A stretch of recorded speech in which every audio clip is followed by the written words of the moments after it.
ನಡೆದ ಮಹಾ ಕುಂಭಮೇಳದಲ್ಲಿ ರುದ್ರಾಕ್ಷಿ ಮಾರ್ತಿದ್ದ ಮೋನಾಲಿಸಾ ಸಖತ್ ಫೇಮಸ್ ಆಗಿದ್ಲು. ಈಕೆಯ ಸೌಂದರ್ಯಕ್ಕೆ, ವಿಶೇಷವಾಗಿ ಈಕೆಯ ಕಣ್ಣುಗಳಿಗೆ ಜನ ಮಾರು ಹೋಗಿದ್ರು. ಭಾರತದ ಮೋನಾಲಿಸಾ ಅಂತಲೇ ಸೋಷಿಯಲ್ ಮೀಡಿಯಾದಲ್ಲಿ ಸೆನ್ಸೇಷನ್ ಸ್ಟಾರ್ ಮಾಡಿದ್ರು. ನ್ಯಾಚುರಲ್ ಬ್ಯೂಟಿ ಕಣ್ಣಿನಿಂದಲೇ ಹೃದಯಕ್ಕೆ ಕಲ್ಲು ಹೊಡೆದ ಮೋನಾಲಿಸಾಗೆ ಬಾಲಿವುಡ್ ನಿರ್ದೇಶಕ ಸನೋಜ್ ಮಿಶ್ರಾ ಸಿನಿಮಾ ಆಫರ್ ಕೊಟ್ಟಿದ್ರು. ಆದ್ರೆ ಈಗ ನಿರ್ದೇಶಕ ಸನೋಜ್ ಮಿಶ್ರಾ ಅತ್ಯಾಚಾರ ಆರೋಪದಡಿ ಅರೆಸ್ಟ್ ಆಗಿದ್ದಾರೆ. ಮೋನಾಲಿಸಾಳ ಸೌಂದರ್ಯ ಹಾಗೂ ಕಣ್ಸೆಳೆತಕ್ಕೆ ಸೋತು ಹೋಗಿದ್ದ ನಿರ್ದೇಶಕ ಸನೋಜ್ ಮಿಶ್ರಾ ಸಿನಿಮಾ ಅವಕಾಶ ನೀಡಿದ್ರು. ದಿ ಡೈರಿ ಆಫ್ ಮಣಿಪುರ ಚಿತ್ರದಲ್ಲಿ ನಟಿಸಲು ಅವಕಾಶ ನೀಡಿದ್ದಲ್ಲದೆ ನಟನ ಪಾಠಗಳನ್ನ ಕಲಿಸಲು ಪ್ರಾರಂಭಿಸಿದ್ರು. ಶೂಟಿಂಗ್ ಕೂಡ ಶುರುವಾಗಿದೆ ಅಂತ ಹೇಳಲಾಗಿತ್ತು. ಇದೀಗ ಅತ್ಯಾಚಾರ ಆರೋಪದಡಿ ಡೈರೆಕ್ಟರ್ ಸನೋಜ್ ಮಿಶ್ರಾ ಪೊಲೀಸರ ಅತಿಥಿಯಾಗಿದ್ದಾರೆ. ಲೈಂಗಿಕ ದೌರ್ಜನ್ಯಕ್ಕೊಳಗಾದ ಬಾಲಕಿ ದೂರು ನೀಡಿದ ಆಧಾರದ ಮೇಲೆ ದೆಹಲಿ ಪೊಲೀಸರು ಸನೋಜ್ ಮಿಶ್ರಾರನ್ನ ಅರೆಸ್ಟ್ ಮಾಡಿ ವಿಚಾರಣೆ ನಡೆಸುತ್ತಿದ್ದಾರೆ.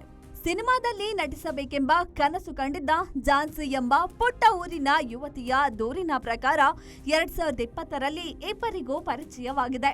ಅದು ಟಿಕ್ಟಾಕ್ ಹಾಗೂ ಇನ್ಸ್ಟಾಗ್ರಾಂನ ಮೂಲಕ. 2021ರಲ್ಲಿ ಸಿನಿಮಾದಲ್ಲಿ ಚಾನ್ಸ್ ಕೊಡುವ ನೆಪದಲ್ಲಿ ನಾನು ಝಾನ್ಸಿ ರೈಲ್ವೆ ಸ್ಟೇಷನ್ ನಲ್ಲಿದ್ದೇನೆ, ಬಂದು ಭೇಟಿ ಮಾಡು ಅಂತ ಹೇಳಿದ್ದಾರೆ.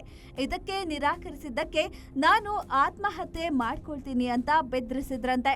ನಂತರ ಒಪ್ಪಿದ ಆ ಯುವತಿ ಮರುದಿನ ಭೇಟಿಯಾಗಲು ಡಿಸೈಡ್ ಮಾಡಿದ್ದಾಳೆ. ಡೈರೆಕ್ಟರ್ ಸನೋಜ್ ಮಿಶ್ರಾ ಭೇಟಿಯಾದ ಯುವತಿಯನ್ನ ಸೀದಾ ರೆಸಾರ್ಟ್ಗೆ ಕರ್ಕೊಂಡು ಹೋಗಿದ್ದಾರೆ. ಅಲ್ಲಿ ಮದ್ದು ಬರುವ ಔಷಧಿ ನೀಡಿ ಅತ್ಯಾಚಾರ ಎಸಗಿದ್ದಾರೆ ಎಂದು ಯುವತಿ ದೂರಿನಲ್ಲಿ ತಿಳಿಸಿದ್ದಾರೆ. ಅಷ್ಟೇ ಅಲ್ಲ, ಪ್ರಜ್ಞಾವಸ್ಥೆಯಲ್ಲಿದ್ದಾಗ ಸಂತ್ರಸ್ತೆಯ ಅಶ್ಲೀಲ ವಿಡಿಯೋ ರೆಕಾರ್ಡ್ ಮಾಡಿಕೊಂಡು ನಾನು ಹೇಳಿದಾಗೆಲ್ಲ ಸಹಕರಿಸದೆ ಹೋದ್ರೆ ವಿಡಿಯೋ ರಿಲೀಸ್ ಮಾಡುವುದಾಗಿ ಹೆದರಿಸಿದ್ದಾರೆ.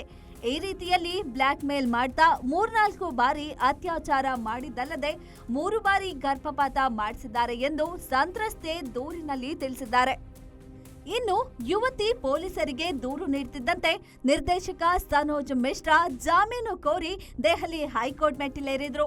ಯುವತಿ ಮಾಡಿರುವ ಆರೋಪ ಮೇಲ್ನೋಟಕ್ಕೆ ಸಾಬೀತಾಗಿದ್ದು, ಒಂದು ವೇಳೆ ಆರೋಪಿಗೆ ಜಾಮೀನು ನೀಡಿದ್ರೆ ಅವರು ಸಾಕ್ಷಿನಾಶ ಮಾಡಬಹುದು ಎಂಬ ಉದ್ದೇಶದಿಂದ ಕೋರ್ಟ್ ಜಾಮೀನು ನೀಡಲು ನಿರಾಕರಿಸಿತು.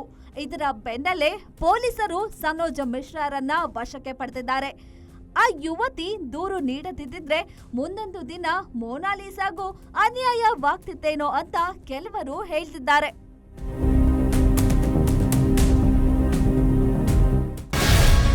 ಗ್ಯಾರಂಟಿ ನ್ಯೂಸ್, ಸುದ್ದಿ ಖಚಿತ, ನ್ಯಾಯ ನಿಶ್ಚಿತ.